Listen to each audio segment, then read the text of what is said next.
Hello, hi, and assalamualaikum. Welcome back to online English class with me, Madam Zeti.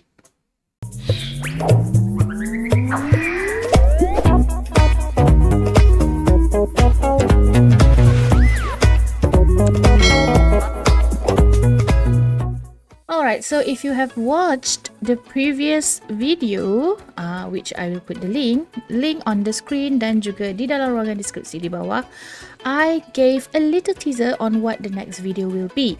So the next video will be all about this. What is this? Kita akan dalami tentang topik ini sebentar lagi. So jom kita mulakan. So before we start, this is what you need to know first. We are going to learn about this symbol, which is known as the apostrophe in English. Apostrophe, or koma yang kecil di atas tu. So the apostrophe S can be used for contractions or singkatan in English and to show possessions. Alright, so in the English language, apostrophe S digunakan to show possessions untuk menunjukkan kepunyaan. If you recall, before this we have already learned about possessive pronouns and possessive adjective. So if you haven't watched that one yet, Madam letakkan link untuk video tersebut ruangan deskripsi di bawah. So kalau hari tu kita belajar tentang possessive pronouns and adjective. So hari ini kita akan fokus hanya pada satu topik, which is apostrophe S untuk menunjukkan possessions. Objectives of today's lessons are: use apostrophe S to show possessions correctly. And the second objective for today's lesson is that at the end of the lesson, you should be able to make simple sentences to talk about possessions or belongings. So just a little bit of revision, kita ulang kaji sikit apakah maksud possessions.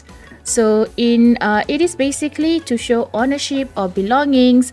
So pendek kata in Malay, possessions adalah hak milik ataupun kepunyaan. Alright, so let's recall. Before this, as I've said, we have already learned about possessive pronouns, which are my, his, her, its, our, and their. And we also have possessive adjectives. So if you want to know about that, go ahead and check out the video where I talk about the possessive pronouns and possessive adjectives. Okay, so when to use it? When do you actually use apostrophe S? First one, it is used with proper nouns or kata nama khas. Okay, and it is also used for singular noun. Noun yang ada satu sahaja. And the next one, it is also used for irregular plural nouns. Later we will see what are these three things all about. Okay, so let's look at the first one, which is proper nouns. In Malay, proper nouns is kata nama khas. So basically, proper nouns are names of people, of buildings, of places, and so on. For example, Zeti, Kangar, Comel, Wan Utama, and McDonald's. Obviously, we have a lot more proper nouns. These are just some examples. So with proper nouns, to show belongings of these proper nouns, you will need to use the apostrophe S. For example, if you want to talk about Zeti's book, Zeti's house, and stuff like that, you will use Zeti apostrophe S, which basically means bermaksud kepunyaan Zeti. And then Kangars. So whatever that Kangar owns, we use Kangar apostrophe S. Comels. So if the cat's name is Comels, so we say Comel's food, Comel's toys, and stuff like that. And then we have Wan Utama, which is the name of a place. And when you want to talk about everything that Wan Utama has, you can use Wan Utama apostrophe S. And then of course, McDonald's, like McDonald's burgers, McDonald's fries, and so on. Okay, so now I will show you what if the proper noun ends with the letter S. Macam mana kalau kata nama khas tu dah ada huruf S di belakang? Adakah kita letak S banyak-banyak kali? Let's see. So if you have the proper nouns such as Perlis or Hanis, a name of a girl. So you can write it this way: Perlis apostrophe S, Perlis apostrophe S, or Hanis apostrophe S. But the most acceptable way, okay, to make it easier for you to pronounce them, you can write it this way, which is Perlis apostrophe and Hanis apostrophe, because it's already there's already S at the end, so you don't need a lot of S because it makes it harder for you to pronounce them. Okay, so you just put apostrophe at the end of those words. Okay, so now kita akan tengok beberapa contoh ayat yang menggunakan proper nouns together with apostrophe S to show belongings. So the first one, Suraya's new car is expensive. Okay, so here you have the proper noun Suraya. So we want to talk about kereta kepunyaan Suraya. So that is why you put apostrophe S dekat nama Suraya tu. So Suraya punya kereta yang baru adalah mahal. Okay, so the second sentence, McDonald's burgers are delicious. McDonald's burgers are delicious. So kita sedang bercakap tentang burger yang dimiliki oleh McDonald's. So that's why we put McDonald apostrophe S, ataupun McDonald punya burger adalah sedap. Okay, dan contoh ayat yang ketiga adalah Kangar's new stadium is massive. Kangar's new stadium is massive. So stadium yang berada di Kangar, Kangar punya stadium adalah besar, sangat besar. So kita tengah talk something that Kangar's own. So kita letak Kangar apostrophe S. Okay, so next one, apostrophe S is also used to show possession with singular noun. Okay, so for example, some examples of singular nouns are girl, cat, shop, and then we also have teacher, and then we have mother, we have student, and we have car. So obviously ini hanyalah contoh.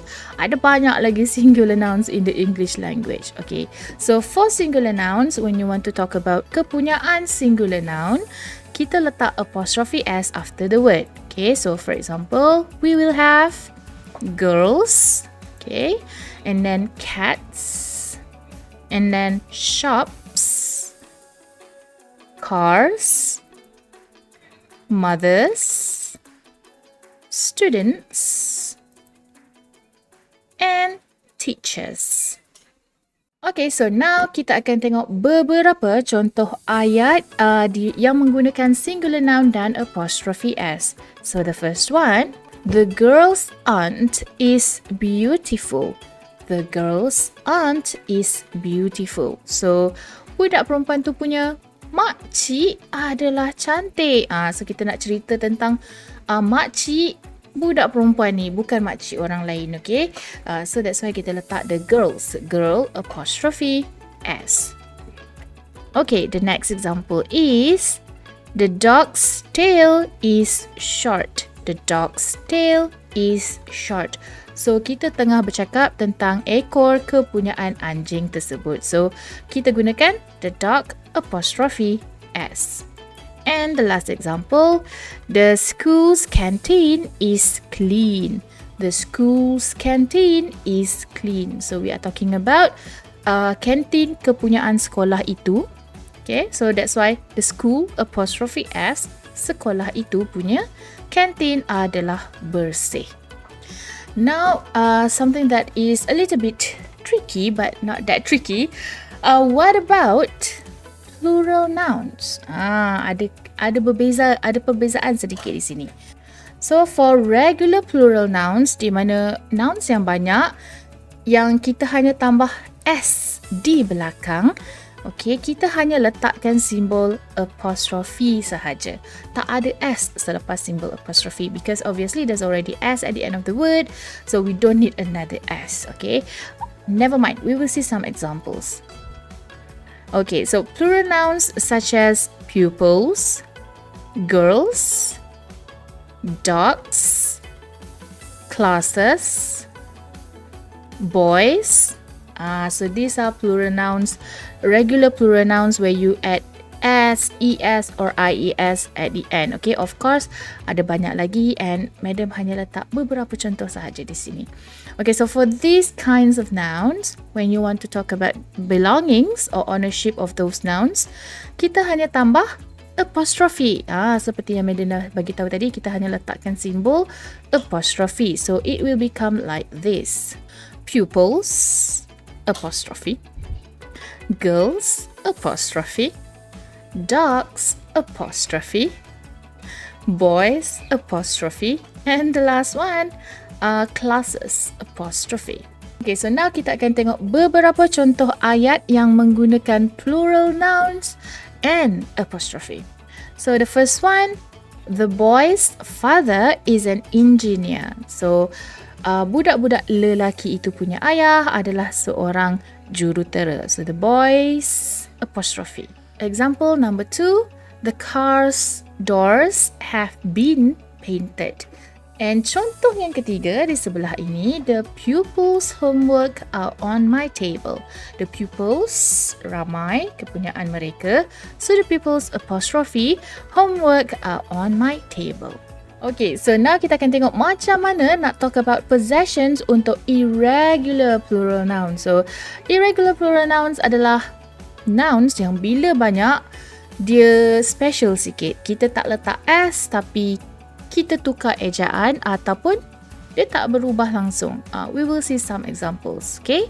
So, for examples, look over here. We have mice. Mice is mouse, ya. Mouse yang lebih dari satu kita jadikan ia akan jadi mice. Next we have children. We have women, MEN maksudnya ramai. We have sheep. This one yang tak berubah. Seekor pun sheep, banyak pun sheep. So this is one of irregular plural nouns. And last example, we have policeman. Policeman, M-E-N. Okay, selalunya kita tengok M-A-N.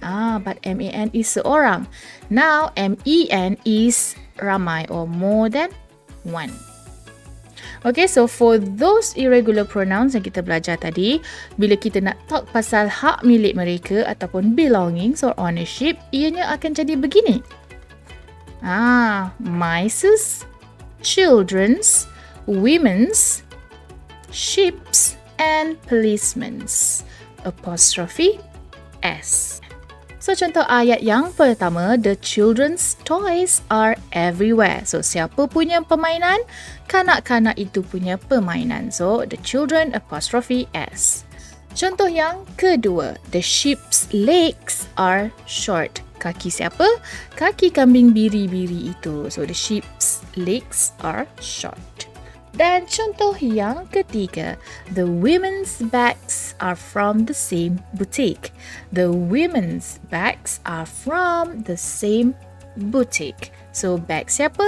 Bag wanita-wanita tersebut. So ramai, women's, you see MEN apostrophe S. Okay, did you know when you have two names, kita ada dua nama, kat mana kita nak letak apostrophe S? So for example, we have the name here, Yaya and Amy. Okay. And kita nak cakap pasal kepunyaan Yaya and Amy, you just do it like this, Yaya and Amy's. Okay, kita letak apostrophe S on the last name. Okay, so for example, Yaya and Amy's house is just around the corner. Okay, so now let us try out some exercises. So, the first one, Farah is blank cousin. Farah is blank cousin. And the clue here is Aina. So, how do you say that Farah adalah cousin kepada Aina?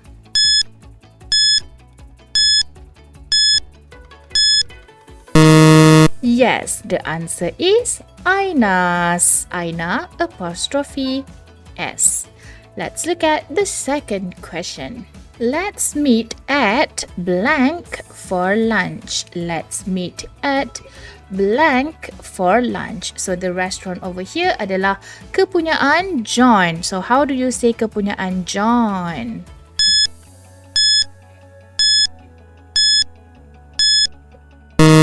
Yes, the answer is John's. John apostrophe S. Next question. Did you read blank news or newspapers? Did you read blank news? So kita nak kata berita semalam or kemarin. So how do you write it? How do you say it?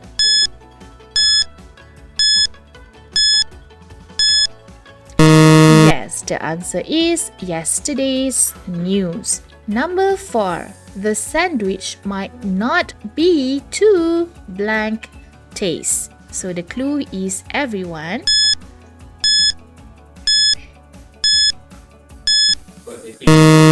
Yes, so the answer is everyone's. Everyone apostrophe S. Question number 5. The shop is blank famous tourist attraction. The shop is blank famous tourist attraction.